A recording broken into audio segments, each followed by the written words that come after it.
7. El nacionalismo. Cada pueblo tiene su misión especial con la que cooperará al cumplimiento de la misión general de la humanidad. Esa misión constituye su nacionalidad. La nacionalidad es sagrada. Acta de Hermandad de la Joven Europa, 1834. Día llegará, en el que la sublime Germania se alzará sobre el pedestal de bronce de la libertad y la justicia, llevando en una mano la antorcha de la Ilustración, que difundirá los destellos de la civilización por los más remotos rincones del mundo, y en la otra la balanza del árbitro. Los pueblos le suplicarán que resuelva sus querellas, esos pueblos que ahora nos muestran que la fuerza es el derecho y nos tratan a patadas con la bota de su desprecio. Del discurso de Steven Pfeiffer en el Festival de Ambach, 1832. Y, como hemos visto, después de 1830 el movimiento general en favor de la revolución se escindió. Un producto de esa escisión merece especial atención: los movimientos nacionalistas. Los movimientos que simbolizan mejor estas actividades fueron los llamados jóvenes, fundados o inspirados por Giuseppe Mazzini inmediatamente después de la Revolución de 1830, la Joven Italia, la Joven Polonia, la Joven Suiza, la Joven Alemania y la Joven Francia, 1831 a 1836, y la similar Joven Irlanda, de la década de 1840, antecesora de la única organización duradera y triunfante inspirada en el modelo de las fraternidades conspiradoras de principios de siglo, los Fenianos o Fraternidad Republicana Irlandesa, más conocida por su arma ejecutiva, el Ejército Republicano Irlandés. En sí, dichos movimientos carecían de una gran importancia, solo la presencia de Mazzini habría bastado para garantizar su total ineficacia. Simbólicamente son de extrema importancia, como lo indica la adopción por los sucesivos movimientos nacionalistas de etiquetas tales como jóvenes checos o jóvenes turcos. Señalan la desintegración del movimiento revolucionario europeo en segmentos nacionales. Sin duda, cada uno de esos segmentos nacionales tenía los mismos programas políticos, estrategia y táctica que los otros, e incluso la misma bandera, casi invariablemente tricolor. Sus miembros no veían contradicción entre sus propias peticiones y las de otras naciones, y en realidad aspiraban a la hermandad de todas, simultaneada con la propia liberación. Por otra parte, todos tendían a justificar su primordial interés por su nación adoptando el papel de un Mesías para todas. A través de Italia, según Mazzini, y de Polonia, según Mickiewicz, los dolientes pueblos del mundo alcanzarían la libertad, una actitud perfectamente adaptable a las políticas conservadoras e incluso imperialistas, como lo atestiguan los eslavófilos rusos con sus pretensiones de hacer de la Santa Rusia una tercera Roma, y los alemanes, que llegaron a decir que el mundo pronto sería salvado por el espíritu germánico. Desde luego, esta ambigüedad del nacionalismo procedía de la Revolución Francesa. Pero en aquellos días solo había una gran nación revolucionaria, lo que hacía considerarla como el cuartel general de todas las revoluciones y la fuerza motriz indispensable para la liberación del mundo. Mirar hacia París era razonable, mirar hacia una vaga Italia, Polonia o Alemania representadas en la práctica por un puñado de emigrados y conspiradores, solo tenía sentido para los italianos, los polacos y los alemanes. Si el nuevo nacionalismo hubiera quedado limitado a los miembros de las hermandades nacional revolucionarias, no merecería mucha más atención. Sin embargo, reflejaba también fuerzas mucho más poderosas que emergían en sentido político en la década 1830-1840, como resultado de la doble revolución. Las más poderosas de todas eran el descontento de los pequeños terratenientes y campesinos y la aparición en muchos países de una clase media y hasta de una baja clase media nacional, cuyos portavoces eran casi siempre los intelectuales. El papel revolucionario de esa clase quizá lo ilustren mejor que nadie Polonia y Hungría. En ambos países los grandes magnates y terratenientes encontraban posible y deseable el entendimiento con el absolutismo y los gobernantes extranjeros. Los magnates húngaros eran en general católicos y estaban considerados como pilares de la sociedad y la corte de Viena, solo muy pocos se unirían a la revolución de 1848. El recuerdo de la vieja Ars Pospolita hacía pensar a los nobles polacos, pero las más influyentes de sus facciones casi nacionales, el grupo de los Czartoryski que ahora operaba desde la lujosa migración del Hotel Lambert en París, siempre habían favorecido la alianza con Rusia y seguían prefiriendo la diplomacia a la revuelta.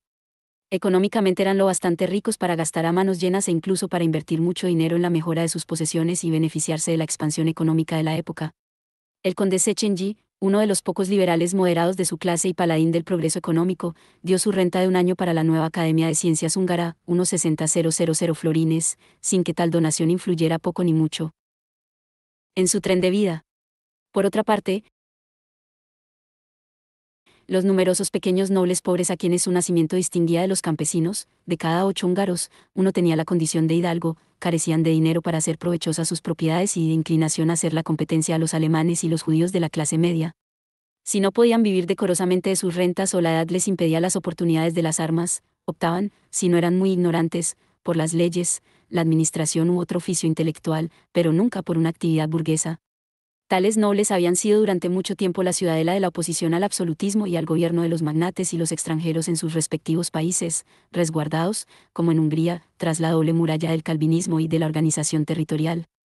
Era natural que su oposición, su descontento y sus aspiraciones a más ventajas para su clase, se fusionaran ahora con el nacionalismo. Las clases negociantes que surgieron en aquel periodo eran, paradójicamente, un elemento un poco menos nacionalista. Desde luego, en las desunidas Alemania e Italia, las ventajas de un gran mercado nacional unificado eran evidentes. El autor de Deutschland über alles cantaba al jamón y las tijeras, las botas y las ligas, la lana y el jabón, los hilados y la cerveza, 134.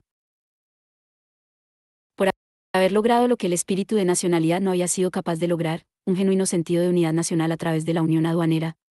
Sin embargo, no es probable, dice, que los navieros de Génova, que más tarde prestarían un gran apoyo financiero a Garibaldi, prefirieran las posibilidades de un mercado nacional italiano a la vasta prosperidad de su comercio por todo el Mediterráneo. Y en los grandes imperios multinacionales, los núcleos industriales o mercantiles que crecían en las diferentes provincias podían protestar contra la discriminación, pero en el fondo preferían los grandes mercados que ahora se les abrían a los pequeños de la futura independencia nacional. Los industriales polacos, con toda Rusia a sus pies, participaban poco en el nacionalismo de su país. Cuando Palacky proclamaba en nombre de los checos que, si Austria no existiese habría que inventarla, no se refería solo al apoyo de la monarquía contra los alemanes, sino que expresaba también el sano razonamiento económico del sector más avanzado económicamente de un grande y de otra forma retrógrado imperio. A veces, los intereses de los negocios se ponían a la cabeza del nacionalismo, como en Bélgica, donde una fuerte comunidad industrial, recientemente formada, se consideraba, aunque no está muy claro que tuviesen razones para ello, en situación poco ventajosa bajo el dominio de la poderosa comunidad mercantil holandesa, a la cual había sido sometida en 1815. Pero este era un caso excepcional. Los grandes partidarios del nacionalismo mesocrático en aquella etapa eran los componentes de los estratos medio y bajo de los profesionales, administrativos e intelectuales, es decir, las clases educadas. Estas clases, naturalmente, no eran distintas de las clases de negociantes, especialmente en los países retrógrados en donde los administradores de fincas, notarios, abogados, etc., figuraban entre los acumuladores de riqueza rural. Para precisar, la vanguardia de la clase media nacionalista libraba su batalla a lo largo de la línea que señalaba el progreso educativo de gran número de hombres nuevos, dentro de zonas ocupadas antaño por una pequeña élite. El progreso de escuelas y universidades da la medida del nacionalismo, pues las escuelas y, sobre todo, las universidades se convirtieron en sus más firmes paladines. El conflicto entre Alemania y Dinamarca sobre Schleswig-Holstein en 1848 y luego en 1864 fue precedido por el conflicto de las universidades de Kiel y de Copenhague sobre el asunto. A mediados de los años 1840. Este progreso era sorprendente, aunque el número total de educados siguiera siendo escaso.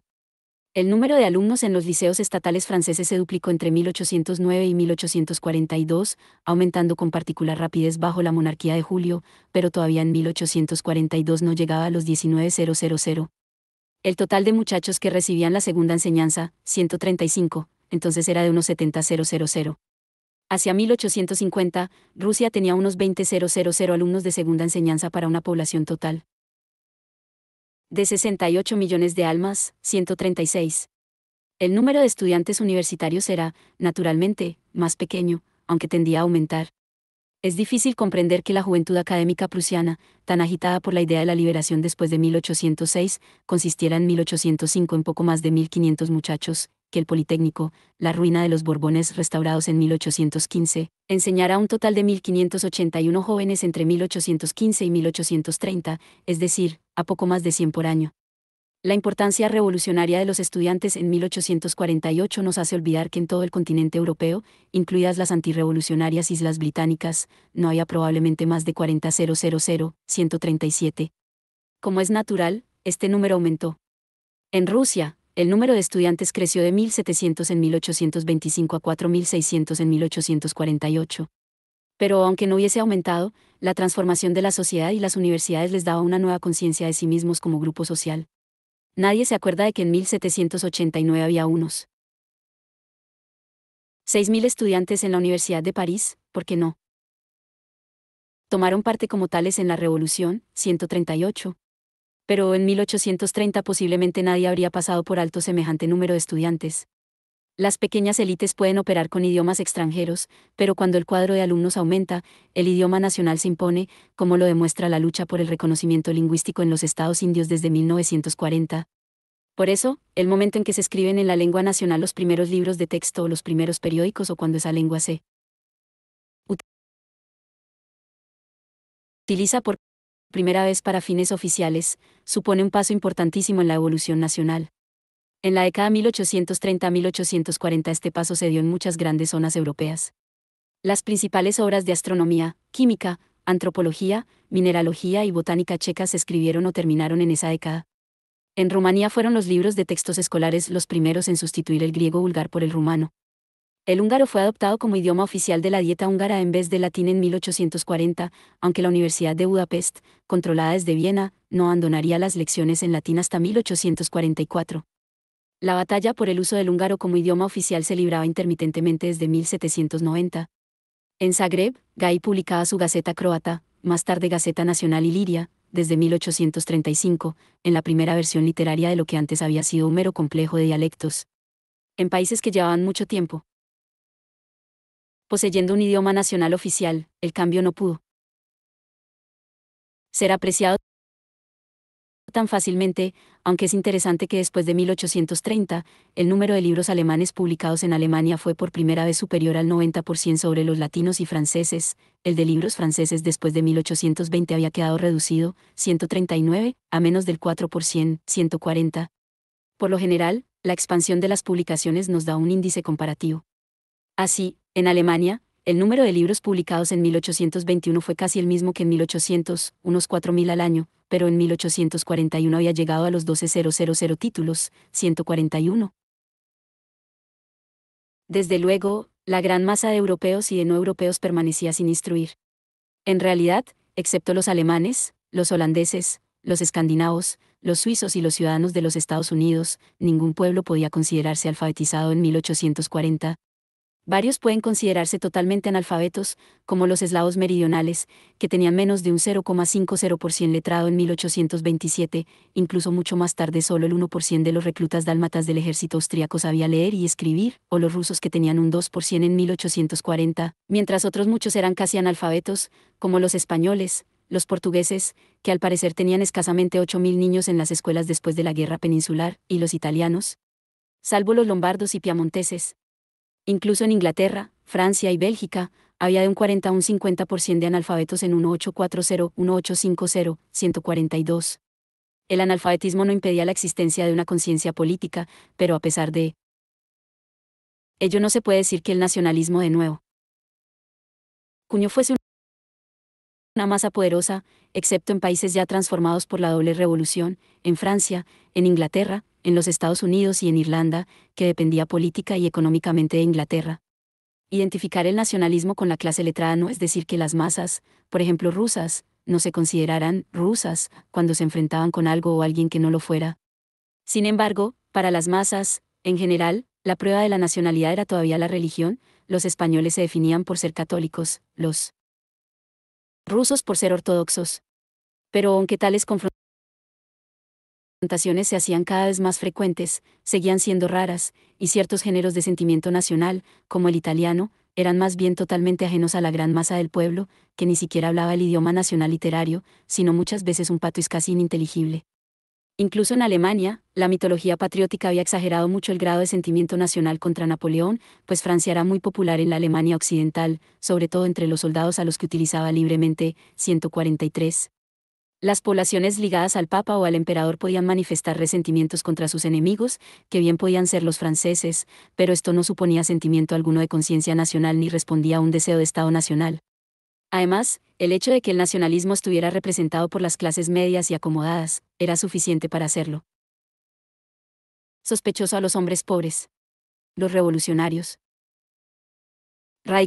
democráticos polacos trataban insistentemente, como los carbonarios del sur de Italia y otros conspiradores, de atraer a sus filas a los campesinos, con el señuelo de una reforma agraria. Su fracaso fue casi total. Los aldeanos de Galicia se opusieron en 1846 a los revolucionarios polacos, aun cuando estos proclamaran la abolición de la servidumbre, prefiriendo asesinar a los conspiradores y confiar en los funcionarios del emperador. El desarraigo de los pueblos, tal vez el fenómeno más importante del siglo XIX, iba a romper este viejo, profundo y localizado tradicionalismo. No obstante, sobre la mayor parte del mundo, hasta 1820 a 1830, apenas se producían movimientos migratorios, salvo por motivos de movilización militar o hambre, o en los grupos tradicionalmente migratorios como los de los campesinos del centro de Francia, que se desplazaban para trabajos estacionales al norte, o los artesanos viajeros alemanes. El desarraigo significa, por eso, no la forma pasible de nostalgia que sería la enfermedad psicológica característica del siglo XIX, reflejada en innumerables canciones populares, sino el agudo y lacerante mal du pays o mal de Quer explicado clínicamente por primera vez por los médicos a propósito de los viejos mercenarios suizos en países extranjeros. Las quintas de las guerras revolucionarias lo revelaron, sobre todo, entre los bretones. La atracción de los lejanos bosques nórdicos era tan fuerte, que hizo a una joven sierva estoniana abandonar a sus excelentes patronos, los Quejelgen, en Sajonia, con lo que era libre, para volver a la servidumbre en su país natal. Los movimientos migratorios, de los cuales la emigración a los Estados Unidos supone el índice más alto, crecieron mucho desde 1820, aunque no alcanzarían grandes proporciones hasta la década 1840-1850, en la que 3/4 de personas cruzaron el Atlántico Norte, casi 3 veces más que en la década anterior. Aún así, la única gran nación migratoria aparte de las islas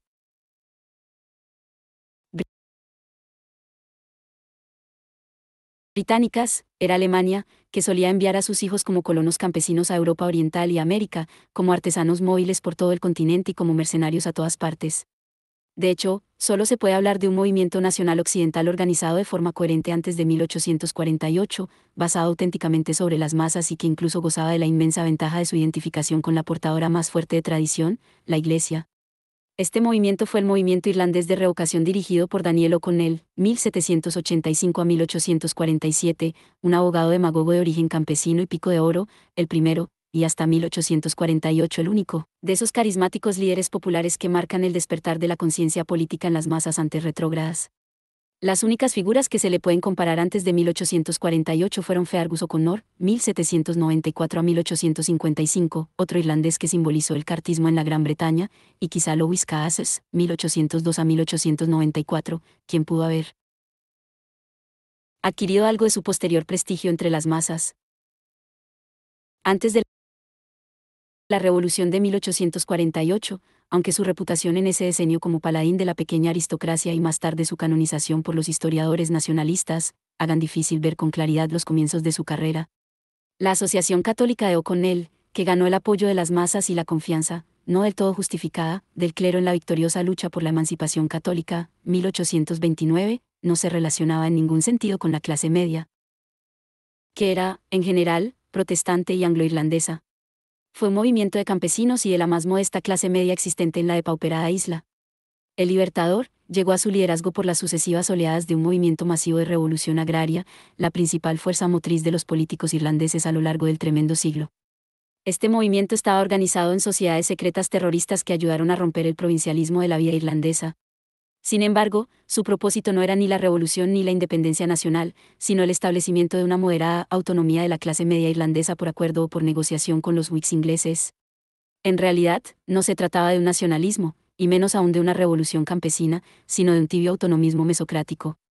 La crítica principal, y no sin fundamento, que han hecho a O'Connell los nacionalistas irlandeses posteriores, lo mismo que los más radicales nacionalistas indios criticaron a Gandhi, que ocupó una posición análoga en la historia de su país, es la de que pudo haber sublevado a toda Irlanda contra Inglaterra y deliberadamente se negó a hacerlo. Pero esto no modifica el hecho de que el movimiento que lideraba fuera un movimiento de masas de la nación irlandesa. 2. Fue Fuera del área del moderno mundo burgués existían también algunos movimientos de rebelión popular contra los gobiernos extranjeros, entendiendo por estos más bien los de diferente religión que los de nacionalidad diferente, que algunas veces parecen anticiparse a otros posteriores de índole nacional. Tales fueron las rebeliones contra el Imperio turco, contra los rusos en el Cáucaso y la lucha contra la usurpadora soberanía británica en y por los confines de la India.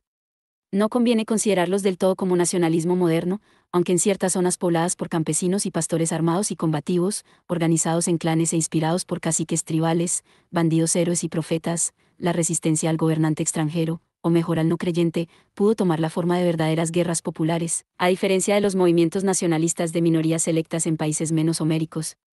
Ahora bien, la resistencia de los marathas, un grupo feudal y militar hindú, y la de los Sis, una secta religiosa militante, frente a los ingleses en 1803 a 1818 y 1845 a 1849, respectivamente, tenían poco que ver con el subsiguiente nacionalismo indio y produjeron distintos efectos. 144. Las tribus caucásicas, salvajes, heroicas y violentísimas, encontraron en la puritana secta islámica de los muridistas un lazo de unión temporal contra los invasores rusos, y en Chamil, 1797 a 1871, un jefe de gran talla, pero hasta la fecha no existe una nación caucasiana, sino solo un cúmulo de pequeñas poblaciones montañesas en pequeñas repúblicas soviéticas. Los georgianos y los armenios, que han formado naciones en sentido moderno, no estuvieron incluidos en el movimiento de Chamil. Los beduinos, barridos por sectas religiosas puritanas como la Wahhabí en Arabia y la Senusí en lo que hoy es Libia, luchaban por la simple fe de Alá y la vida sencilla de los pastores, alzándose contra la corrupción de los pachás y las ciudades, así como contra los impuestos. Pero lo que ahora conocemos como nacionalismo árabe, un producto del siglo XX, procede de las ciudades y no de los campamentos nómadas. Incluso las rebeliones contra los turcos en los Balcanes, especialmente entre las apenas sojuzgadas poblaciones montañesas del sur y del oeste, no pueden ser interpretadas en modernos términos nacionalistas, aunque los poetas y los combatientes, como a menudo eran los mismos, como los obispos poetas y guerreros de Montenegro, recordaban las glorias de héroes casi nacionales como el albanés Skanderbeg y tragedias como la derrota serbia en Kosovo en las remotas luchas contra los turcos. Nada era más natural que rebelarse, donde era necesario o deseable, contra una administración local o un debilitado imperio turco. Pero nada como el común atraso económico unió a los que ahora conocemos por yugoslavos, todavía sometidos al imperio turco, aunque el concepto de Yugoslavia más que a los que combatían por la libertad se debiera a los intelectuales de Austria-Hungría. 145. Los montenegrinos ortodoxos, nunca sometidos, combatían a los turcos. Pero con igual celo luchaban contra los infieles católicos albaneses y los infieles, pero firmemente eslavos, bosnios musulmanes. Los bosnios se sublevaron contra los turcos, cuya religión compartían en su mayoría, con tanta energía como los ortodoxos serbios de la boscosa llanura danubiana, y con más violencia que los viejos serbios, de la zona fronteriza albanesa.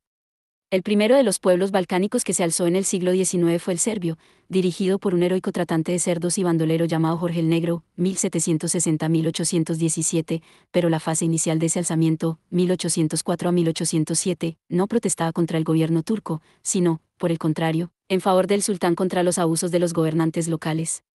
En la primitiva historia de la rebelión montañesa en los Balcanes occidentales, pocas cosas indican que los serbios, albaneses, griegos, etc., no se hubieran conformado con aquella especie de principado autónomo no nacional que implantó algún tiempo en el Epiro el poderoso sátrapa Ali Pachá, llamado el León de Janina, en 1741 a 1822. Única y exclusivamente en un caso, el constante combate de los clanes de pastores de ovejas y héroes bandidos contra un gobierno real se fundió con las ideas nacionalistas de la clase media y de la Revolución Francesa, en la lucha de los griegos por su independencia, 1821 a 1830. No sin razón, Grecia sería en adelante el mito y la inspiración en todas partes de nacionalistas y liberales. Pues solo en Grecia todo un pueblo se alzó contra el opresor en una forma que podía identificarse con la causa de la izquierda europea. Y, a su vez, el apoyo de esa izquierda europea, encabezada por el poeta Byron, que moriría allí, sería una considerable ayuda para el triunfo de la independencia griega. La mayoría de los griegos eran semejantes a los demás clanes y campesinos guerreros de la península balcánica. Pero una parte de ellos constituía una clase mercantil y administrativa internacional, establecida en colonias o comunidades minoritarias por todo el imperio turco y hasta fuera de él, y la lengua y las altas jerarquías de la Iglesia ortodoxa, a la que la mayor parte de los pueblos balcánicos pertenecían, eran griegas, encabezadas por el patriarca griego de Constantinopla. Funcionarios griegos, convertidos en príncipes vasallos, gobernaban los principados danubianos, la actual Rumanía. En un sentido, todas las clases educadas y mercantiles de los Balcanes y el área del Mar Negro y Levante estaban helenizadas por la naturaleza de sus actividades. Durante el siglo XVIII esta helenización prosiguió con más fuerza que antes, debiéndose, en gran parte, a la expansión económica, que también amplió la esfera de actividades y los contactos de los griegos del exterior. El nuevo y floreciente comercio de cereales del Mar Negro se relacionaba con los centros mercantiles italianos, franceses e ingleses y fortalecía sus lazos con Rusia. La expansión del comercio balcánico llevaba a los comerciantes griegos o helenizados a la Europa central. Los primeros periódicos en lengua griega se publicaron en Viena, 1784 a 1812. La periódica emigración y asentamiento de campesinos rebeldes reforzaba a las comunidades exiliadas. Fue entre esta dispersión cosmopolita en donde las ideas de la Revolución Francesa, liberalismo, nacionalismo y los métodos de organización política por sociedades secretas masónicas, enraizaron. Rigas, 1760-1798, jefe de un primitivo y oscuro movimiento revolucionario, posiblemente panbalcánico, hablaba francés y adaptó la marsellesa a las circunstancias helénicas. La Piliquetairía, sociedad secreta y patriótica principal responsable de la revuelta de 1821, fue fundada en 1814 en el nuevo gran puerto cerealista ruso de Odesa. Su nacionalismo era, en cierto modo, comparable a los movimientos de élites de Occidente. Esto explica el proyecto de promover una rebelión por la independencia griega en los principados danubianos bajo el mando de magnates locales griegos, las únicas personas que podían llamarse griegas en aquellas miserables tierras. Siervos eran los señores, los obispos, los mercaderes y los intelectuales, por lo que, naturalmente, el alzamiento fracasó por completo, 1821. Sin embargo, por fortuna, la Tairía había conseguido también la afiliación de los bandoleros héroes, los proscritos y los jefes de clan de las montañas griegas, especialmente en el Peloponeso, con mucho más éxito, después de 1818, que los carbonarios del mediodía de Italia que intentaron una proselitización similar de sus bandidos locales. Es dudoso que cualquier cosa parecida a nacionalismo moderno significara mucho para aquellos klebs, aunque muchos de ellos tenían sus escribientes. El respeto y el interés por las personas cultas era una reliquia del antiguo helenismo, que redactaban manifiestos con fraseología jacobina. Si defendían algo era el viejo carácter de una península en la que el papel del hombre había sido convertirse en héroe, y la proscripción en las montañas para resistir a cualquier gobierno y enderezar la suerte de los campesinos era el ideal político universal.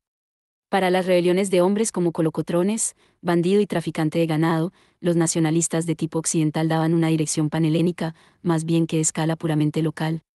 A su vez, ellos les proporcionaban esa cosa única y terrible, el alzamiento en masa de un pueblo armado. El nuevo nacionalismo griego se bastaba para ganar la independencia, aunque la combinación de la dirección de la clase media, la desorganización clépica y la intervención de las grandes potencias produjera una de esas caricaturas del ideal liberal occidental que llegarían a ser tan frecuentes en América Latina. Pero también daría el paradójico resultado de reducir el helenismo a la Hélade, creando o intensificando con ello el nacionalismo latente de los demás pueblos balcánicos. Mientras ser griego había sido poco más que la exigencia profesional del ortodoxo balcánico culto, la helenización hizo progresos. Pero cuando significó el apoyo político a la Hélade, retrocedió incluso entre las asimiladas clases letradas balcánicas. En este sentido, la independencia griega fue la condición esencial preliminar para la evolución de otros nacionalismos balcánicos. Fuera de Europa es difícil hablar de nacionalismo. Las numerosas repúblicas suramericanas que sustituyeron a los desgarrados imperios español y portugués, para ser exactos, el Brasil se convirtió en imperio independiente que duró desde 1816 hasta 1889, y cuyas fronteras reflejaban con frecuencia muy poco más que la distribución de las haciendas de los grandes que habían respaldado más o menos las rebeliones locales, empezaron a adquirir intereses políticos y aspiraciones territoriales. El primitivo ideal panamericano de Simón Bolívar, 1783 a 1830, de Venezuela y de San Martín, 1778 a 1850, de la Argentina era imposible de realizar, aunque haya persistido como poderosa corriente revolucionaria a lo largo de todas las zonas unidas por el idioma español, lo mismo que el panbalcanismo, heredero de la unidad ortodoxa frente al Islam, persistió y persiste todavía hoy. La vasta extensión y variedad del continente, la existencia de focos independientes de rebelión en México, que dieron origen a la América Central, Venezuela y Buenos Aires, y el especial problema del centro del colonialismo español en el Perú, que fue liberado desde fuera, impusieron una automática fragmentación. Pero las revoluciones latinoamericanas fueron obra de pequeños grupos de patricios, soldados y afrancesados, dejando pasiva a la masa de la población blanca, pobre y católica, y a la India, indiferente y hostil. Tan solo en México se consiguió la independencia por iniciativa de un movimiento popular agrario, es decir, indio, en marcha bajo la bandera de la Virgen de Guadalupe, por lo que seguiría desde entonces un camino diferente y políticamente más avanzado que el resto de la América Latina. Sin embargo, incluso en las capas latinoamericanas más decisivas políticamente, sería anacrónico en nuestro periodo hablar de algo más que el embrión, colombiano, venezolano, ecuatoriano, etc. De una conciencia nacional. Algo semejante a un protonacionalismo existía en varios países de la Europa Oriental, pero, paradójicamente, tomó el rumbo del conservadurismo más bien que el de una rebelión nacional. Los eslavos estaban oprimidos en todas partes, excepto en Rusia y en algunas pocas plazas fuertes balcánicas, pero, como hemos visto, a sus ojos los opresores no eran los monarcas absolutos, sino los terratenientes germanos o magiares y los explotadores urbanos. Ni el nacionalismo de estos permitía un puesto para la existencia nacional eslava, incluso un programa tan radical como el de los Estados Unidos germánicos propuesto por los republicanos y demócratas de Baden, en el suroeste de Alemania, acariciaba la inclusión de una república ilírica, compuesta por Croacia y Eslovenia, con capital en la italiana Trieste, una morava con su capital en Olomouc, y una Bohemia con sede en Praga, 146. De aquí que la inmediata esperanza de los nacionalistas eslavos residiera en los emperadores de Austria y Rusia. Varias versiones de solidaridad eslava expresaban la orientación rusa y atraían a los eslavos rebeldes, hasta a los polacos antirrusos, especialmente en tiempos de derrota y desesperación como después del fracaso de los levantamientos de 1846. El ilmanismo, en Croacia y el moderado nacionalismo checo expresaban la tendencia austríaca, por lo que recibían el deliberado apoyo de los Habsburgo, dos de cuyos principales ministros, Kolourat y el jefe de policía Selnički, eran checos.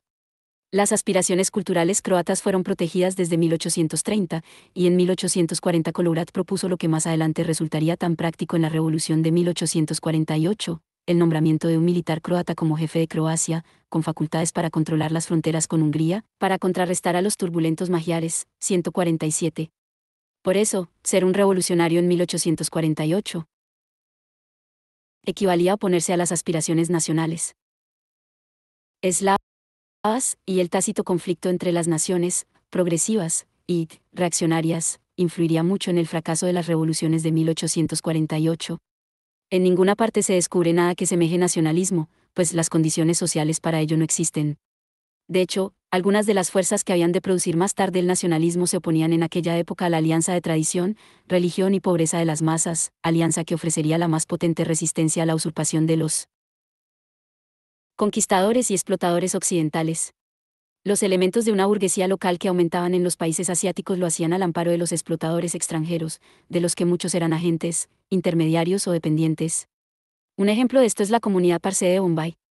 Incluso cuando el educado e ilustrado asiático no era un comprador o un insignificante servidor de un gobernante o de una firma extranjera, situación no muy diferente a la de los griegos residentes en Turquía, su primera obligación política era occidentalizar, es decir, introducir las ideas de la Revolución Francesa y de la modernización científica y técnica en su pueblo frente a la resistencia unida de los gobernantes tradicionales y los tradicionales gobernados, situación no muy diferente a la de los señores jacobinos de Italia meridional. Por ello, se veía doblemente separado de su pueblo. La mitología nacionalista ha ocultado a menudo este divorcio, en parte suprimiendo los vínculos entre el colonialismo y la clase media autóctona, en parte prestando a una resistencia anti-extranjera prematura los colores de un movimiento nacionalista posterior.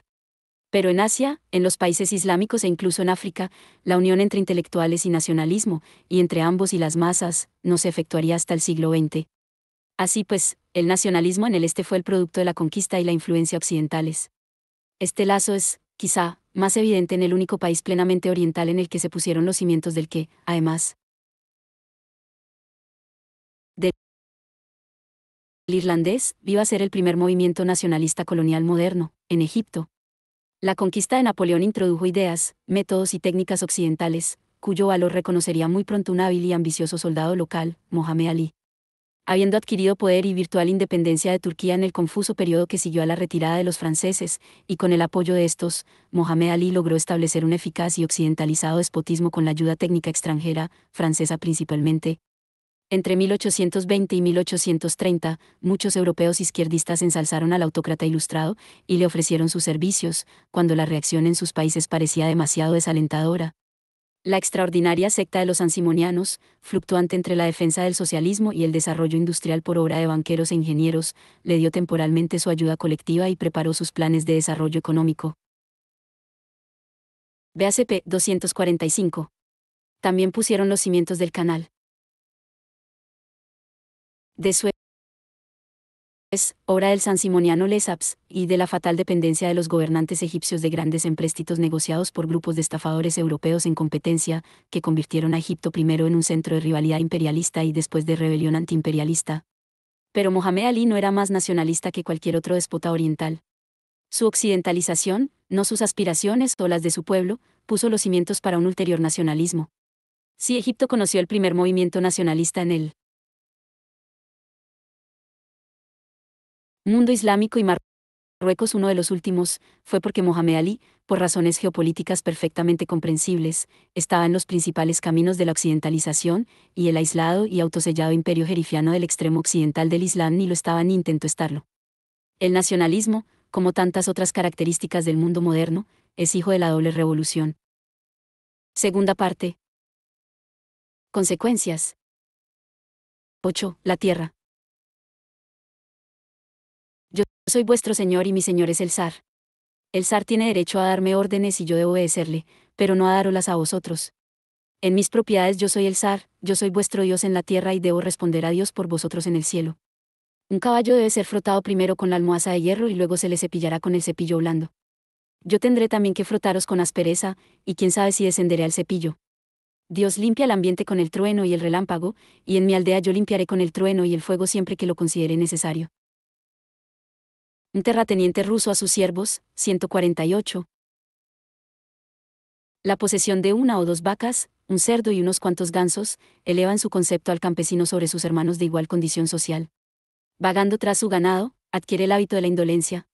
El trabajo diario se le hace desagradable, la aversión aumenta con el abandono, y al final, la venta de un ternero o un cochinillo, le proporciona ocasión de añadir intemperancia a la holgazanería.